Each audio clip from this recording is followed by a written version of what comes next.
ഇതേ സമയം കാര്യങ്ങളെല്ലാം ലൈവായി കേട്ടുകൊണ്ടിരുന്നത് വലിയ ശബ്ദത്തോടെ നിലച്ചു. ഇതെന്താ? ഗൗരി സംശയത്തോടെ ചോദിച്ചു. അറിയില്ല, ചിലപ്പോ ആ വട്ടപ്പെണ്ണ് റേഡിയോ തല്ലിപ്പൊട്ടിച്ചു കാണും. ദേവൻ വലിയ കാര്യമല്ലാതെ പറഞ്ഞു. അത് കേട്ട് ഗൗരി ഒന്ന് ചിരിച്ചു. അധികം വൈകാതെ അവർ ഭക്ഷണം കഴിക്കാനായി ഒരു ഹോട്ടലിൽ കയറി. രാവിലെ ആയതുകൊണ്ട് ദേവൻ ഇഡ്ഡലിയും സാമ്പാറും പറഞ്ഞു. ഗൗരി ദോശയും വടയും പറഞ്ഞു. ഇരുവരും പതിയെയാണ് കഴിച്ചത്. രാത്രി വരെ ടൈമുണ്ടല്ലോ. അല്ല, എപ്പോഴാ നമ്മൾ സിനിമയ്ക്ക് പോകുന്നത്? ഗൗരി ഇടയ്ക്ക് ചോദിച്ചു. ദേവൻ അവളെ ഒന്ന് നോക്കി ആലോചിച്ചു. നൈറ്റ് പോയാലോ? അപ്പോൾ പകലെന്ത് ചെയ്യും? നമുക്ക് കാറിൽ പറ്റുന്നത്ര സഞ്ചരിക്കാം. ആ, അത് നന്നായി, ഗൗരി പറഞ്ഞു. കഴിച്ചു കഴിഞ്ഞ് ഇരുവരും യാത്ര തുടങ്ങി. എങ്ങോട്ടാ ഗൗരി? നമുക്കൊരു രസത്തിന് മാപ്പിലില്ലാത്ത വഴി പോയാലോ? അവൾ പറഞ്ഞു. എന്നിട്ടെന്ത് ടെൻഷൻ അടിച്ച് നടക്കണം? അവൾ ചിരിയോടെ പറഞ്ഞു. കയറ്, നിന്റെ ആഗ്രഹമല്ലേ, നടത്താം. അവർ ഇരുവരും തൊട്ടടുത്തുള്ള ഫോറസ്റ്റ് ലക്ഷ്യമാക്കി കാർ ഓടിച്ചു. അവിടെ എത്തിയതും മാപ്പ് ഓപ്പൺ ചെയ്ത് ഇരുവരും മാപ്പിലില്ലാത്ത വഴിയെ പോകുവാൻ തുടങ്ങി. ഇടയ്ക്ക് വെച്ച് സിഗ്നൽ പോയി. അവരൊന്ന് ഭയന്നു. അതെ, സിഗ്നൽ പോയി. പോട്ടെ, അതല്ലേ നിനക്കും വേണ്ടത്, അവൻ ചിരിയോടെ പറഞ്ഞു. പെട്ടെന്ന് കാടിൻ്റെ നടുവിൽ വെച്ച് അവരുടെ വണ്ടി നിന്നു. ആ, ബെസ്റ്റ് ഗൗരി, പണി കിട്ടി. എന്താ? കാറ് പണി തന്നു. പോ, നുണ പറയാതെ, അവൾ പറഞ്ഞു.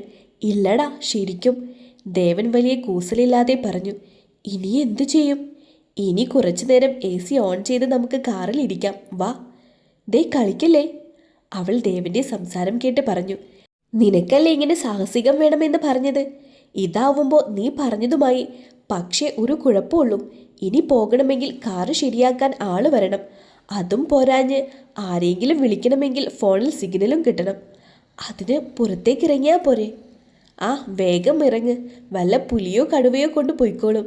എൻ്റെ ഗണേശ, നീ ഒരിക്കൽ ഇങ്ങനെ കുടുങ്ങിയ സമയം ഗണേശനെ വിളിച്ചപ്പോൾ പുള്ളി ഒരാളെ നമുക്ക് മുന്നിൽ കൊണ്ടുവന്നത് ഓർമ്മയുണ്ടോ? അവൾ പല്ല് കാട്ടി ചിരിച്ചു. അപ്പം മിണ്ടാതിരിക്കെ, അവൻ പറഞ്ഞു. ഇനി നമ്മൾ എന്തു ചെയ്യും? അവൾ പിണങ്ങിക്കൊണ്ട് ദേവനോട് ചോദിച്ചു. നീ തന്നെ ഇത് ചോദിക്കണം. നിനക്കായിരുന്നില്ലേ അഡ്വഞ്ചറസ് വേണമെന്ന് പറഞ്ഞത്? ഇപ്പം ആയില്ലേ? എന്തായത്? ഇപ്പോൾ നിനക്ക് എന്താ വേണ്ടത്? ദേവൻ ചോദിച്ചു. നമുക്കിവിടുന്ന് പോകാം. എൻ്റെ ഗൗരി, അതിന് വണ്ടി കേടായി. ഇനി എന്തു ചെയ്യും? നിനക്ക് ഇവിടെ നിന്ന് പോകണം, അത്രയല്ലുള്ളൂ. എന്ന അർത്ഥത്തിൽ അവൾ തലയാട്ടി. എന്നാലേ എന്നെ കെട്ടിപ്പിടിച്ചിട്ട് ഐ ലവ് യു എന്ന് പറ. അവൾ തിരിഞ്ഞിരുന്നു കൊണ്ട് പുരികമുയർത്തി അവനെയൊന്ന് നോക്കി. എന്താ പറഞ്ഞത്? എന്നെ കെട്ടിപ്പിടിച്ചിട്ട് ഐ ലവ് യു എന്ന് പറ. അയ്യടാ, അപ്പോൾ ഈ വണ്ടി ശരിയാവോ? ശരിയാവും. അവൾ സംശയത്തോടെ ദേവനെയൊന്ന് നോക്കി. അപ്പോൾ വണ്ടിക്കൊരു കുഴപ്പവുമില്ലാലേ? അവൻ കണ്ണിറുക്കി കാണിച്ചു. ദുഷ്ട, പോകാൻ നമുക്ക് ഇവിടുന്ന്. നീ പറ ആദ്യം. എന്തോന്ന്? ഐ ലവ് യൂന്ന്. ഐ ലവ് യു, അവൾ താല്പര്യമില്ലാതെ പറഞ്ഞു. അയ്യേ, ഇങ്ങനെയല്ല, പിന്നെ കെട്ടിപ്പിടിച്ച് ദേവാ ഐ ലവ് യു എന്ന് പറ. അയ്യേ, നിങ്ങളിത്. എന്നാ ഈ വണ്ടി ഇവിടെ നിന്നും നീങ്ങില്ല മോളെ. ദേവൻ സീറ്റിലേക്ക് ചാരി കിടന്നു. കഷ്ടമുണ്ട് കേട്ടോ. എന്നാ സമയം കളയാതെ വേഗം താ. ഈ കാറിലിരുന്ന് എങ്ങനെ കെട്ടിപ്പിടിക്കുക? അപ്പോൾ കാറില്ലായിരുന്നുവെങ്കിൽ ഒരു കൈ നോക്കിയേനെ അല്ലേ? ദേവൻ കളിയാക്കിക്കൊണ്ട് ചോദിച്ചു. അവൾക്കത് കേട്ട് ആകെ ചമ്മലാണ് തോന്നിയത്. എന്താ ഇത്? നിങ്ങളിത് എപ്പോഴും എന്നെ കളിയാക്കുന്നത്. ഞാൻ എൻ്റെ ഭാര്യയല്ലാതെ പിന്നെ ആരെ കളിയാക്കാനാണ്? എന്നാ പ്ലീസ് നമുക്ക് പോവാം. ഞാൻ പറഞ്ഞതിൽ ഒരു അണു ഇണ കുറയാതെ ഇങ്ങോട്ട് കിട്ടിയാൽ വണ്ടി സ്റ്റാർട്ട് ചെയ്തു പോകും. അവൾ ചുറ്റിലുമൊന്ന് നോക്കി. ആരേലും കണ്ടാലോ? ഇവിടെ ആരും ഉണ്ടാവില്ല, നീ സമയം കളയാതെ വേഗം ചെയ്യേ. അവൾ ദേവൻ്റെ മടിയിലേക്ക് കയറിയിരുന്നു. ദേവൻ അത് ഒട്ടും പ്രതീക്ഷിച്ചിരുന്നില്ല. കാരണം അവൾ ഇരിക്കുന്നിടത്ത് തന്നെ ഇരുന്നു കൊണ്ട് കെട്ടിപ്പിടിക്കുമെന്നാണ് കരുതിയത്. ഒരു പൂ ചോദിച്ചപ്പോൾ ഒരു പൂക്കാലമാണല്ലോ എന്ന് ദേവൻ മനസ്സിലോർത്തു. പതിയെ അവൾ ദേവൻ്റെ പുറകിലൂടെ കെട്ടിപ്പിടിച്ചു. എന്നിട്ട് പതിയെ അവനിലേക്ക് ചേർന്നിരുന്നു. പതിയെ അവൻ്റെ കാതുകളിൽ അവൾ മന്ത്രിച്ചു, ഐ ലവ് യു. പിന്നീട് അവൾ അവൻ്റെ ചുണ്ടുകളിൽ അമർത്തി ചുംബിച്ചു. ദേവൻ അതൊന്നും ഒട്ടും പ്രതീക്ഷിക്കാത്ത കാര്യങ്ങളായിരുന്നു. കുറച്ചു നേരം അവർ അങ്ങനെ ഇരുന്നു. അത് കഴിഞ്ഞതും അവൾക്ക് കുതിറി മാറി സീറ്റിലേക്കിരുന്ന് പുറത്തേക്ക് നോക്കി. സത്യത്തിൽ ദേവനും അതെന്തോ പോലെയായി. ഇരുവരും വല്ലാതെ ചിരിക്കാൻ തുടങ്ങി. എന്നാൽ ഗൗരി പുറത്തേക്ക് നോക്കിയിരിക്കുന്നത് കൊണ്ട് തന്നെ ദേവൻ ചിരിക്കുന്നതും അവൾ ചിരിക്കുന്നതും ഇരുവരും കണ്ടിരുന്നില്ല. അവൾ നെറ്റിയിൽ മുഷ്ടി കൊണ്ട് അടിച്ചുകൊണ്ടേയിരുന്നു. അയ്യേ ഗൗരി, നിന്നോട് എന്താ അങ്ങേര് പറഞ്ഞത്? നീ എന്താ ചെയ്തത്? അവൾക്ക് നാണം കൊണ്ട് ദേവനെ നോക്കാൻ പോലും പറ്റാത്ത അവസ്ഥയിലായിരുന്നു. എന്നാൽ ദേവന് അവളുടെ പ്രവൃത്തി വല്ലാത്തൊരു ഇഷ്ടമാണ് തോന്നിച്ചത്. ദേവൻ കാറ് സ്റ്റാർട്ട് ചെയ്ത് അവിടെ നിന്നും റോഡ് ലക്ഷ്യമാക്കി പോയി. ആ യാത്രയിൽ ഇരുവരും ഒന്നും സംസാരിച്ചിരുന്നില്ല. നിശബ്ദത കീറി മുറിച്ചെന്നോണം ഗൗരി ഒന്ന് ചുമച്ചു. അവളുടെ ചുമ കേട്ട് ദേവൻ ചോദിച്ചു, കുഴപ്പമൊന്നുമില്ലല്ലോ? ഏയ്, ഞാൻ ചുമ്മാ ചുമച്ചതാണ്. അവൻ ഇരുത്തിയൊന്ന് മൂളി. സോറി, അവൾ പെട്ടെന്ന് പറഞ്ഞു. സോറിയോ? എന്തിന്? അവൻ മറുചോദ്യം ചോദിച്ചു. ഞാൻ വേണമെന്ന് വെച്ചായിരുന്നില്ല. എന്ത്? ഒന്നും മനസ്സിലാവാത്തതുപോലെ ദേവൻ ചോദിച്ചു. നിങ്ങളെ ഉമ്മ വെച്ചത്.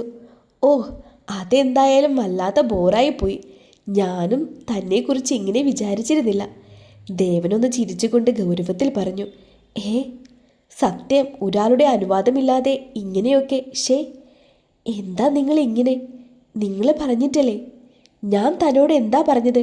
എന്നെ കെട്ടിപ്പിടിച്ച് ഐ ലവ് യു എന്ന് പറയാനല്ലേ? അതിന് താൻ എന്തൊക്കെയാ ചെയ്തേ? എൻ്റെ അനുവാദമില്ലാതെ മടിയിലിരുന്നു.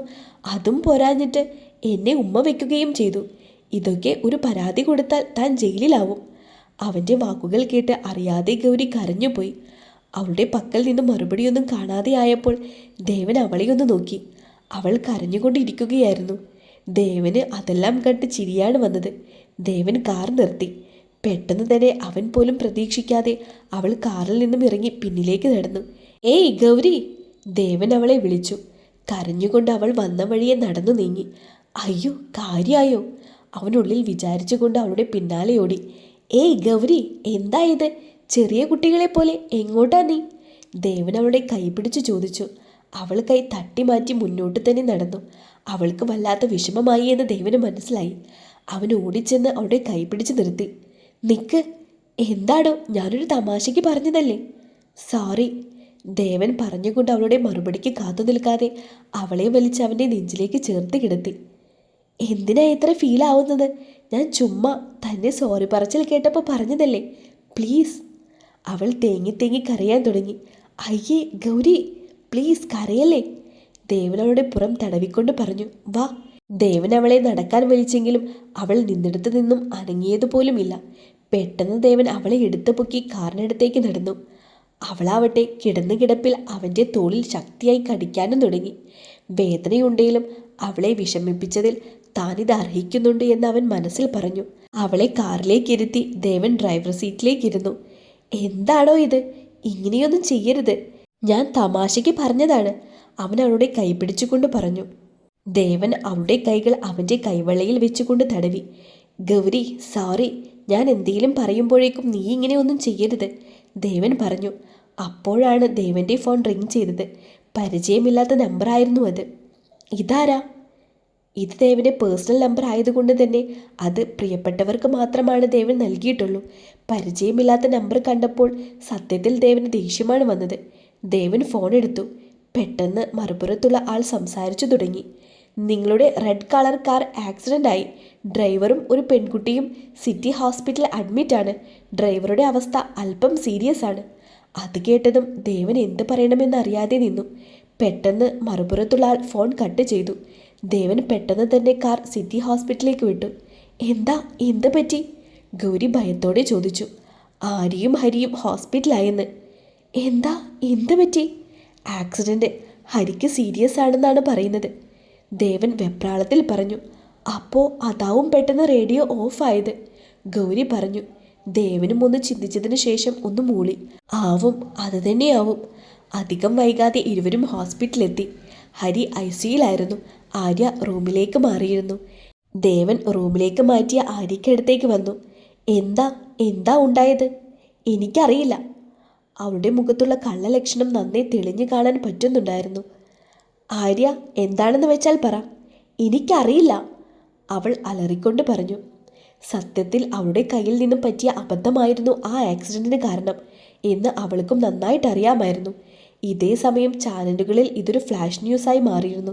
പ്രമുഖ ബിസിനസ് തലത്തിലെ കിരീടം വെക്കാത്ത രാജാവെന്ന് അറിയപ്പെടുന്ന MR ദേവന്റെ കാർ വഴിയരികിൽ ഇടിച്ചു കിടക്കുന്ന നിലയിൽ. കാറിൽ ഡ്രൈവറും ഒരു പെൺകുട്ടിയുമാണ് ഉണ്ടായിരുന്നത്. ആ പെൺകുട്ടി ആര് എന്നൊക്കെയായിരുന്നു ന്യൂസ് പോയിക്കൊണ്ടിരുന്നത്. പെട്ടെന്നാണ് അങ്ങോട്ടേക്ക് പോലീസ് കയറി വന്നത്. സാർ, ഞങ്ങൾ ഈ കുട്ടിയുടെ മൊഴിയെടുക്കാൻ വന്നതാണ്. മൊഴിയോ? അതെ സാർ, ആ ICUയിൽ കിടക്കുന്ന പയ്യൻ തട്ടിപ്പോകുന്ന മട്ടാണുള്ളത്. അത് എങ്ങനെയാ, എന്താ ഉണ്ടായത് എന്നെല്ലാം അറിയുന്നത് ഈ പെണ്ണിനല്ലേ? ഓക്കെ, നടക്കട്ടെ. ഹരിയുടെ കാര്യം തീർപ്പ് പറയാനാവാതെ ഡോക്ടർ നിൽക്കുകയായിരുന്നു. ഇതേ സമയം പോലീസിന്റെ അടുത്ത് അവൾ ഹരിയാണ് ശ്രദ്ധയില്ലാതെ വണ്ടി ഓടിച്ചത് എന്ന് പരാതിയും നൽകിയിരുന്നു. എന്നാൽ ഇത്രയും കാലം ഉണ്ടായിരുന്ന ഹരിക്ക് ഇങ്ങനെയൊരു തെറ്റ് പറ്റിയിട്ടില്ല. ഇവളുടെ കൂടെ പോയ അന്ന് തന്നെ ഇങ്ങനെയായി. ഇവളും അത്ര വെടിപ്പൊന്നുമല്ലല്ലോ. ദേവൻ മനസ്സിൽ പിറുപിറുത്തു.